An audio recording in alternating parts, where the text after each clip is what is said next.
Minor wrist injuries and tendonitis can often be successfully treated at home using a simple ACE wrap.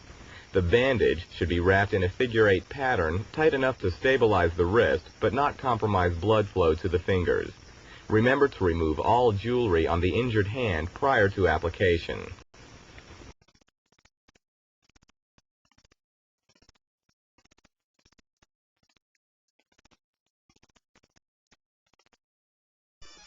External fixation offers the orthopedic surgeon an additional option for correcting complex bony fractures of the extremities.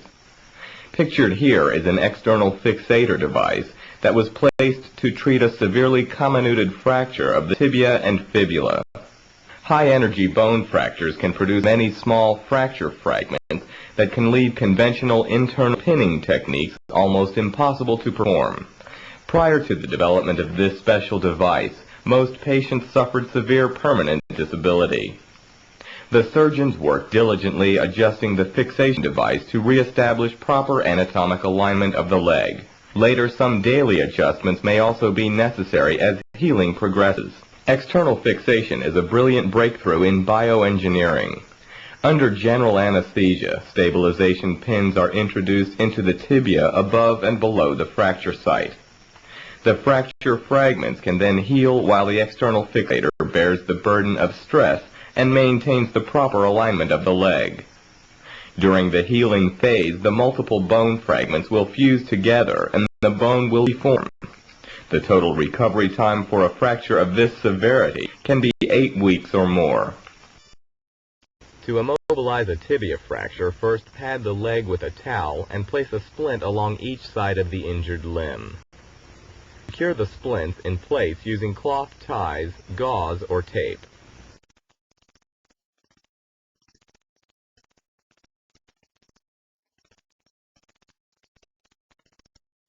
The splints should extend from the heel up to the knee joint. Properly applied tibial splint can decrease the risk of further injury. In case of a potential knee fracture or dislocation, a posterior splint be made using a padded piece of wood. The board should be at least 4 inches wide and extend from the victim's heel to the buttocks. Use cloth strips or tape to secure the leg to the splint. Avoid placing a tie directly over the kneecap.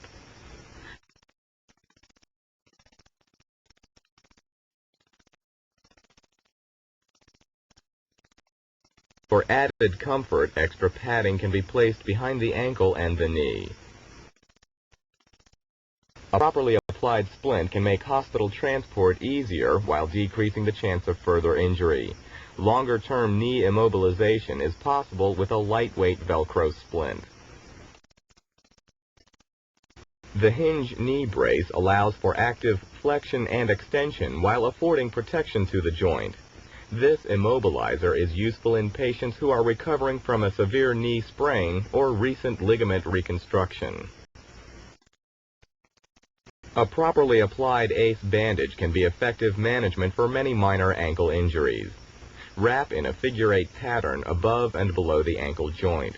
Be careful to include the heel and keep the toes exposed.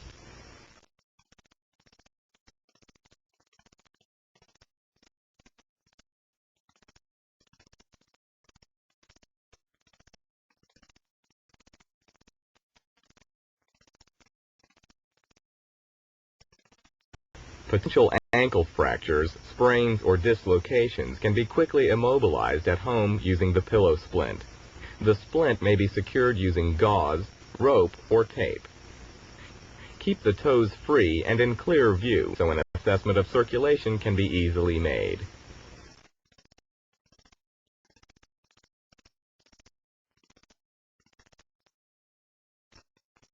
The rocket sock by DonJoy is the answer for the patient who maintains a higher level of activity in the face of recurrent ankle sprain. The rocket sock can be worn with a standard athletic shoe and is effective in preventing re-injury. Adjustable Velcro bracing prevents ankle inversion.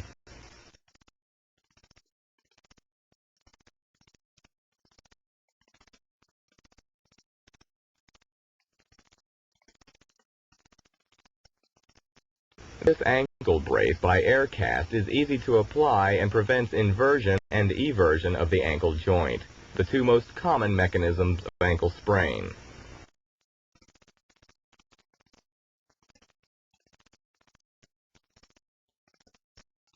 It has the added benefit of allowing undisturbed ankle flexion and extension. Emergency splinting of the femur fracture begins with gentle traction to straighten the knee joint. With adequate padding, place parallel splints along the sides of the injured limb. The outer splint should extend from below the heel to the victim's armpit. The inner splint should extend from below the heel to the crotch. Secure the splints in place using cloth ties or tape. Avoid tying directly over the fracture site.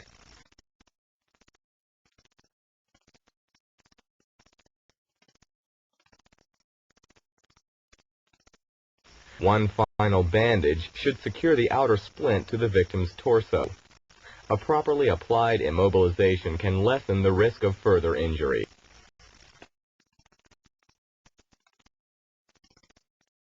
A suspected wrist or forearm fracture can be immobilized at home using a newspaper or magazine.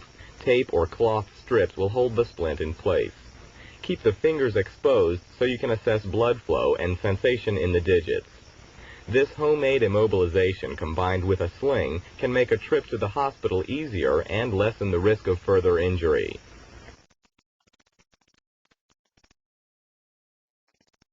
Minor wrist sprains and wrist tendinitis may be effectively managed using this easy-to-apply wrist splint.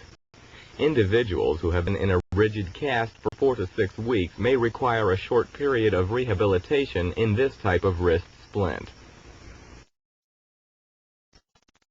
Fractures of all but the big toe can be effectively managed with buddy taping. A fracture of the second toe should be stabilized by buddy taping to the big toe.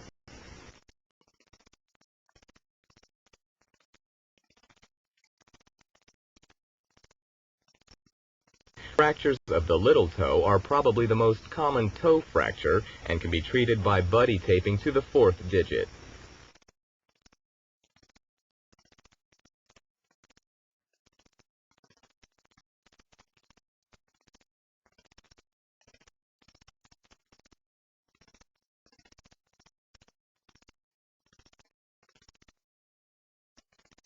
Tendinitis and thumb sprains can be effectively managed using this easy-to-apply thumb splint.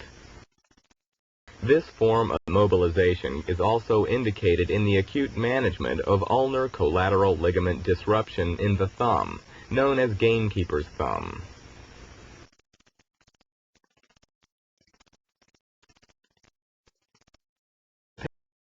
A patient with tennis elbow suffers from inflammation of the tendons that attach to the lateral epicondyle. The tennis elbow splint assists in healing by diminishing the stress placed on the lateral epicondyle. Patients who suffer from chronic knee pain or a torn cartilage in the knee can now benefit from arthroscopic surgery of the knee. A thin, flexible fiber optic scope is introduced into the knee joint while the patient is under general anesthesia. The internal structures of the knee are observed on a high-resolution monitor.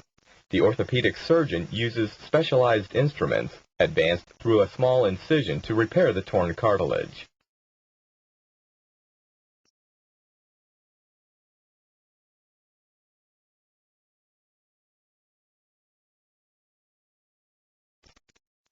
More serious ankle injuries require more rigid immobilization. This boot splint by air cast has air bladders that may be filled to provide a custom fit.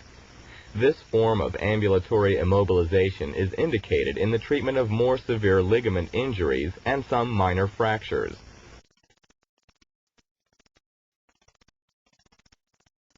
The boot splint is also useful during the rehabilitation phase immediately following cast removal.